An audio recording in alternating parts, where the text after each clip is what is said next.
Welcome to my channel. Today we will be talking about the limits for Interac e-transfers with Koho. Koho, a Canadian financial technology company, sets specific limits for sending and receiving Interac e-transfers to help manage risk and comply with regulations. It is important to know these limits to avoid issues when transferring funds. Note that these are standard limits for verified Koho accounts, and unverified accounts may have lower limits or no access to outbound e-transfers. When you are sending an Interac e-transfer from your Koho account, the limits are typically as follows.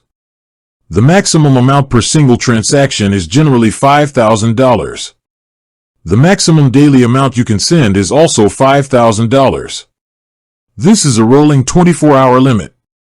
There are currently no separate public limits for 7-day or 30-day outgoing transfers, as the maximum sending amount is tied to the daily limit. For receiving or inbound Interac e-transfers into your Koho account, the limits are usually higher. The maximum amount you can receive in a single transaction is generally $10,000. The maximum daily total amount you can receive is also $10,000. This is a rolling 24-hour limit. The monthly total maximum amount you can receive is generally $40,000. This is a rolling 30-day limit. Koho's limits are set system-wide and cannot be changed for individual users.